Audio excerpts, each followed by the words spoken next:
1942. O exército alemão se preparava para a continuação da Operação Barbarossa.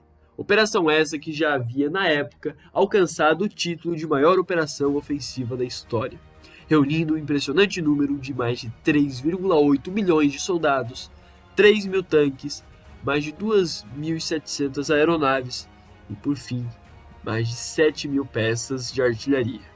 Ela foi tão avassaladora que nos primeiros meses já havia tomado largas porções de terra e subjugado, capturado mais de 2 milhões de soldados russos.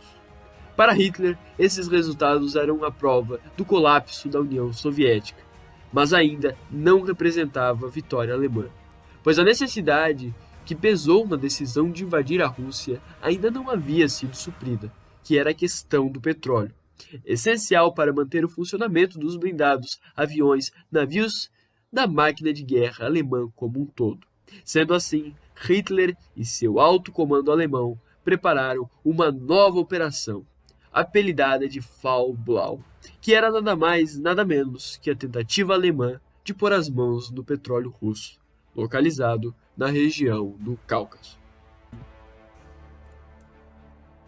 O ataque seria feito pelas forças do Exército Sul, que na época era o mais bem preparado e equipado exército alemão na frente soviética, com um plano prevendo a transposição do rio Volga e a travessia das cordilheiras de Baku, que ficavam próximas dos campos petrolíferos de Baku.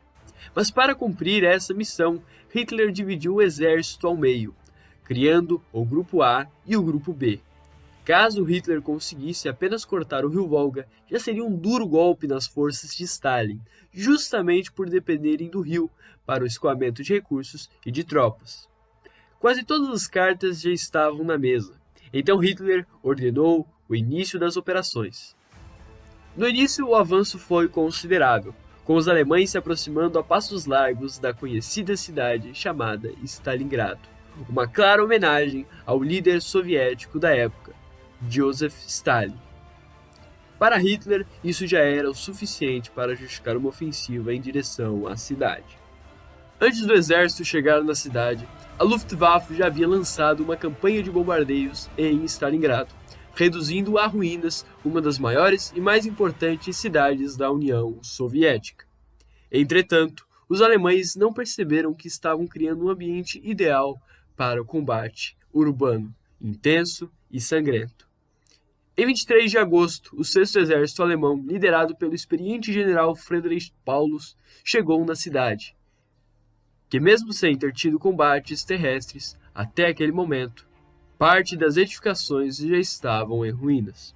Contudo, mesmo que para muitos generais russos a perda da cidade fosse inevitável, Stalin não poupou esforços para mantê-la, ainda sob controle soviético, lançando inúmeras campanhas de propaganda até antes dos combates na cidade começarem, que tratavam a Batalha de Stalingrado como a última e seria a que selaria de vez os rumos da guerra,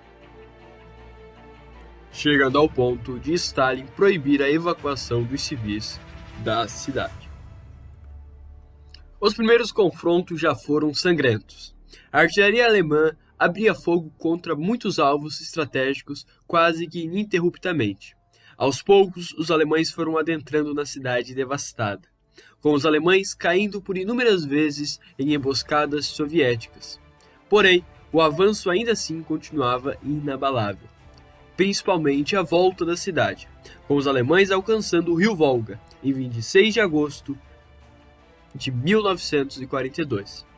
Porém, naquele momento, a batalha já estava causando pesadas baixas no exército alemão, com os generais do alto comando recomendando a efetivação de um cerco, ao invés de atacar as tropas russas na cidade diretamente, que devido ao atrito causariam um número de baixas ainda maior.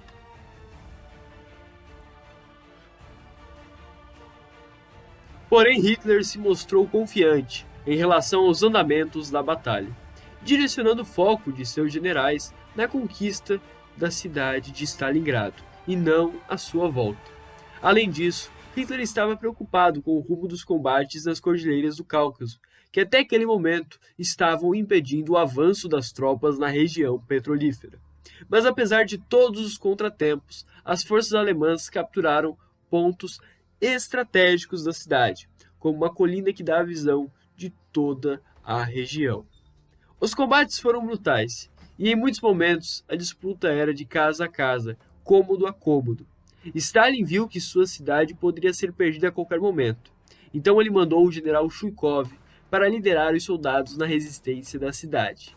Quando Chuikov chegou, viu as tropas soviéticas num tremendo caos, com ele reorganizando as tropas, orientando as tropas a usarem táticas plenas de guerrilha, instruindo aos soldados defensores a ficarem a uma granada de distância do inimigo.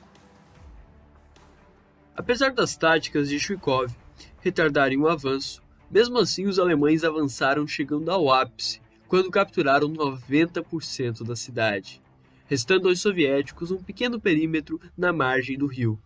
Porém, o que os alemães não sabiam é que aos arredores de Stalingrado, na margem oposta, um exército gigantesco sob o comando do veterano George Zhukov estava se preparando há alguns meses para uma gigantesca manobra de pinça. E em 19 de novembro a Operação Urano foi executada. Um exército com mais de 1 milhão de soldados atacou posições mal defendidas por pouco menos de 60 mil soldados, que na sua maioria era de italianos e romenos. O cerco do exército alemão era praticamente inevitável. Em 22 de novembro, as tropas alemãs na cidade se viram cercadas. O general Manstein, vendo isso, pediu a Hitler que permitisse o ataque às posições soviéticas, que naquele momento ainda estavam mal fortificadas.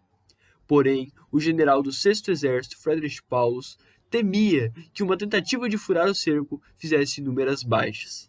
Além disso, Hitler havia sido convencido por Hermann Göring, chefe da Luftwaffe, que o 6º Exército seria suprido pela Força Aérea Alemã.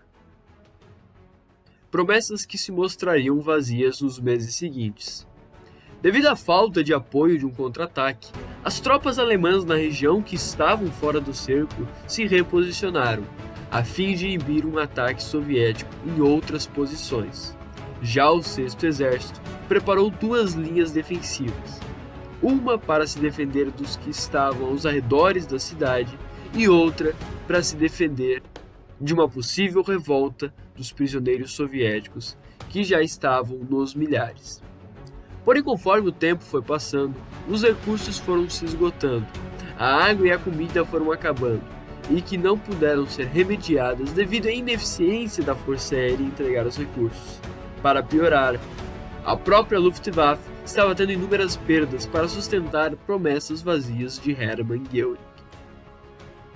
E logo o inverno chegou, piorando ainda mais a situação dos soldados, que além de ter que enfrentar a fome e a sede, tiveram que enfrentar o frio congelante. Aos poucos, o 6º Exército ia sendo esmagado, com a última esperança de resgate caindo por terra em 16 de dezembro, quando os soviéticos empurraram as posições alemãs que estavam próximas de Stalingrado para mais de 200 quilômetros de distância. Os soldados se reduziram a apenas sobreviventes, sem comida e sem água, com muitos deles derretendo a neve para obter o mínimo de água possível. Eles chegaram no limite extremo, ao ponto de em alguns locais registrarem casos de canibalismo, devido à fome extrema. Vendo isso e sentindo na pele, o general Paulus, que também havia ficado preso, pediu a Hitler a permissão de rendição. Como resposta, Hitler promoveu Paulus a marechal de campo, sendo um claro sinal de que era para lutar até a morte, tendo em vista que até ali nenhum marechal de campo havia se rendido em batalha. Entretanto, mesmo sabendo das vontades do Führer, Paulus, no dia 2 de fevereiro, assinou a rendição formal do 6º Exército, com os russos capturando 91 mil soldados remanescentes do 6º Exército. A batalha foi sangrenta. Durou cerca de 199 dias, com o número de baixas sendo questionável até hoje. O número de baixas sofridas pelos alemães nessa batalha foi de 850 mil, enquanto o lado soviético passou de 1 milhão.